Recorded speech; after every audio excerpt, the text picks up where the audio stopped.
Lakini pia mechi namba 22 Mbeya City 0 Young Africans 0, mchezaji wa klabu ya Young Africans Ibrahim Abdullah Baka amefungiwa michezo 5 kwa kosa la kumkanyaga kwa makusudi mchezaji wa klabu ya Mbeya City Ibrahim Ame, rafu ambayo ilionekana kuwa mbaya zaidi na ingeweza kuhatarisha usalama wa mchezaji huyo.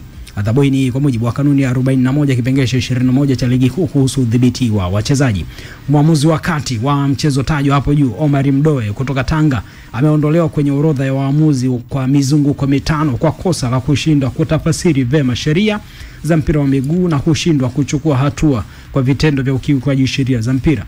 Pamoja na matukio mengine, Omar Mdoe pia alishindwa kutafasiri sheria katika dakika ya 46 ambapo mchezaji wa Mbeya City Mateo Anthony aliushika mpira ndani ya penalty box, lakini pia hakuchukua hatua yoyote. Mwamuzi huyo pia alishindwa kuchukua hatua baada ya mchezaji Ibrahim Abdullah kucheza rafu mbaya dakika 3 za mchezo. Mechi namba 23 JKT 1 Azam Football Club 1.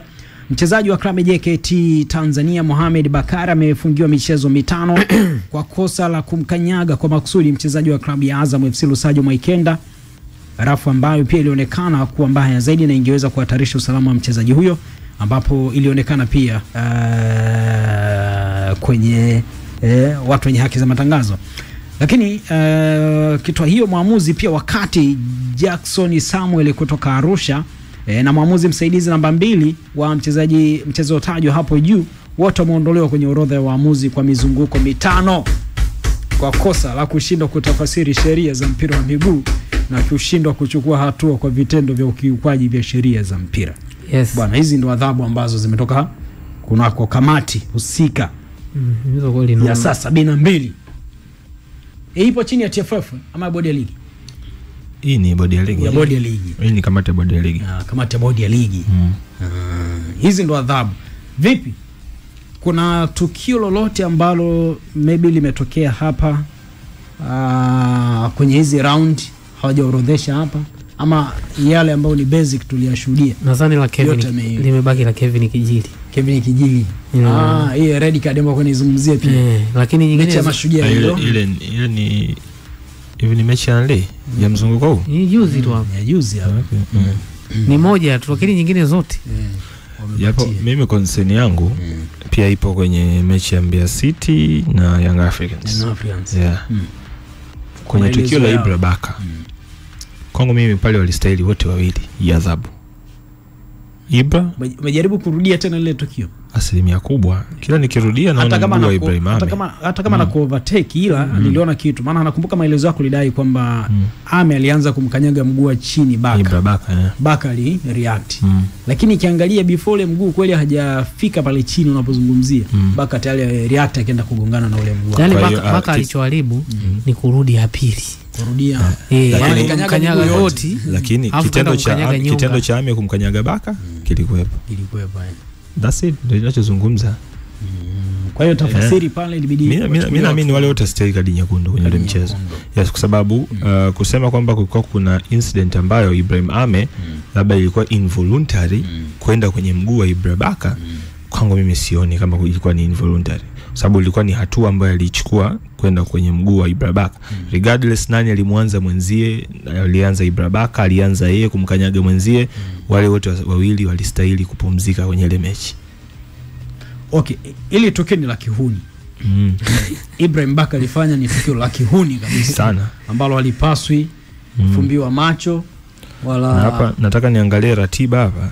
Hizo mechi 5 ambazo nakosa. Hizo mechi 5 ni zipi? Ni pengo kwanza kwa Yanga kwa upande wake. Wakati tunazungumzia issue nzima ya mechi, mimi nakutajia hapa hizo mechi ambazo of course atakwenda kuzikosa. Wanaanza wakati wanaondoka naenda kunako ligi ya mabingwa barani Afrika.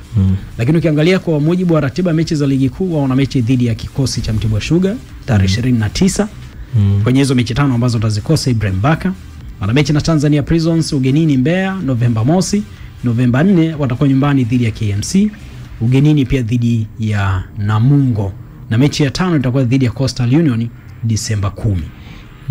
Atarejea Disemba 13. Hebu zirudie hizo mechi. Dhidi ya mechi ya Mtibwa Sugar ya kwanza Ibrahim Baka Oktoba 29 nyumbani Mechi ya Tanzania Prisons Novemba mosi ugenini. Sokoine. Novemba 4 Yanga yupo nyumbani dhidi ya KMC. Disemba 4 Young Africans yupo ugenini Majaliwa Stadium dhidi ya Namungo. Disemba 10 yupo Tanga CCM Mkwakwani dhidi ya Coastal Union. Hizo ndo mechi tano. Kwa hiyo katika mechi tano Yanga yupo nyumbani mechi 2, 3 ugenini. Atarejea Disemba 13 Kariakoo Derby dhidi ya Mnyama Simba. Benjamin Mkapa. Impact ya kadi ama impact ya hii adhabu ya Ibra Baka yawezekana kwenye michezo iliyo mbele kwa Young Africans, ikimaanisha mchezo wa Mtibwa, mchezo wa Prisons, mchezo wa KMC, mchezo wa Namungo na mchezo wa Coastal Union. Tusiione wazi kwa sababu ni michezo ambayo bado Young Africans ana wachezaji ambao wana uwezo wa kufanya covering kwenye hii michezo. Ana uwezo wa kuingia Frank Kasinki, a very decent defender, ana uwezo wa kucheza Bakari Nondo Mwamnyeto, Kipea pamoja na Dickson Job ambaye tunaamini bado yupo kwenye kikosi. Impact ya hizi mechi tano itakuja kuonekana kwenye mechi ambayo Ibra Baka anarudi. Kwenye mechi ya tarehe 13 dhidi ya Simba. Kwa nini nazungumza hivi? Game fitness. Kwa sababu Ibra atakuwa amepumzika kwa muda mrefu sana. Maana hapa tunaongelea leo ni mwezi wa 10. Yes, leo ni mwezi wa 10 tuko hapa. Mpaka itakapofika Disemba 13 tunaongelea kipindi cha almost mwezi mmoja na siku kadhaa, ambayo ni kipindi kirefu sana kwa mchezaji kutocheza. Hiki kipindi Ibra anakuja kurejea kwenye mechi ambayo ina intensity ya juu sana, mechi ambayo inamhitaji, mechi dhidi ya Simba Sports Club. Yawezekana akawa amerelax, akaingia uwanjani akiwa na fresh legs, lakini ile essence ya kuikosa match fitness ile ni kitu muhimu sana, kwa sababu game inazidi kukufanya mchezaji kuwa active. Mazoezi sio mechi. Mazoezi ni part A, part B ni mechi. Ndio maana kuna kauli moja maarufu kwenye football inasema there is no substitute of a match. Kwamba ni utafanya ufanyavyo, lakini muhimu kila unachokifanya. Sijui utapiga gym, sijui utakimbia beach, sijui utafanya kila aina mazoezi, lakini mwisho wa siku wewe ndio ukacheza mechi. Yaani haya mazoezi yote ni kwa ajili ya wewe kwenda kucheza mechi. Kwa hiyo Ibra atafanya mazoezi, nakubali, atakaa kambini, lakini kitendo cha kukosa michezo kitakuja kuwa na athari kubwa sana kwenye mchezo wa tarehe 13 Disemba dhidi ya Simba, ambacho Ibra atakuwa anarejea. It's either asicheze huo mchezo ambao pia itakuwa ni pigo kwenye plan ya Young Africans, because ili Yanga awe solid, ili Yanga awe na guts za kusema nacheza na mpinzani yoyote, partnership ya defenders lazima iwe Ibra pamoja na Dickson Job. Frank anaweza akafit, lakini ni namna gani ambavyo katika hizi mechi tano wata switch between yeye na Bakari kiasi kwamba watengeneze pair ambayo itakuwa solid enough kusimama kwenye mchezo wa Kariakoo Derby dhidi ya Simba Sports Club tarehe 13 Disemba. Kwa kwangu mimi impact ya Baka yawezekana kabisa kwenye game versus Namungo Yanga akawa comfortable kucheza na Namungo hata akicheza na beki yoyote ile wakati. Yanga versus Coast hivyo, Yanga versus KMC hivyo, Yanga versus Mtibwa kutakuwa hamna ugumu sana, lakini impact yenyewe Disemba 13 either asicheze bado kutakuwa kuna impact, because Young Africans yawezekana kabisa akaenda na center back pair ambayo haitakuwa stable enough kuwithhold mashambulizi ya Simba, ama akicheza hatakuwa na match fitness, mean yawezekana tukaziona mistakes ambazo atazifanya kwa kucheza mchezo kwenye siku za karibu. Mwamuzi wa mchezo wakati Omar Mdoe kapigwa nyundo mechi 5. Mizongo mitano ni haki kwa matukio ambayo yalotokea. Ilihitaji msaada wa VAR. Ama ukijaribu kuiangalia positioning yake pia katika yale matukio amepaswa kupewa hii adhabu. Na vipi kuhusu msimamo ambao ulitoka before ligi ijaanza kwamba mwamuzi atakayevurunda saizi si swala la kuondolewa raundi kadhaa, tunakufuta kabisa na shughuli nyingine zinaendelea? Ama ilikuwa ni hapo ambapo tunazungumzia kirusho? Tukianza kwa Mdoe kwenye kufungiwa hizi round 5 kutochezesha mechi kwa hayo matukio mawili, TFF wao surely watakuwa wamerudi kwenye ripoti ya referee assessor.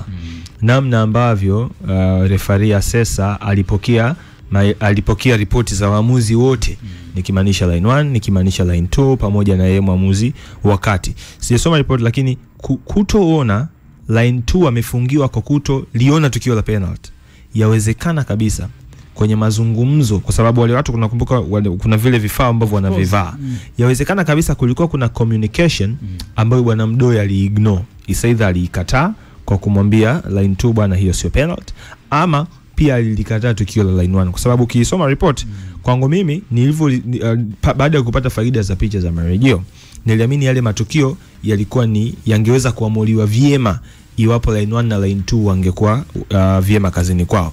Na maanisha tukio la red card, line 1 angekuwa yapasavyo, angekuwa thabiti kwenye majukumu yake, inawezekana angeliona lile tukio na angemshauri mwamuzi, bwana kuna 1 2 3. Kwa hiyo labda liliona, na baada ya kumconsult bwana Mdoe, isaidha Mdoe aliliignore.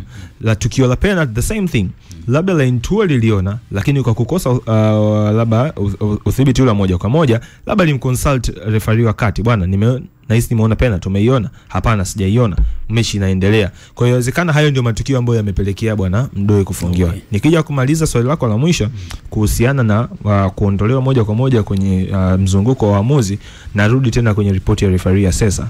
Hawa siku nahisi nikwambia kama sio Ibra Kasuga kwamba refa ili afungiwe ni lazima kwenye ripoti ya referee assessor awe below average.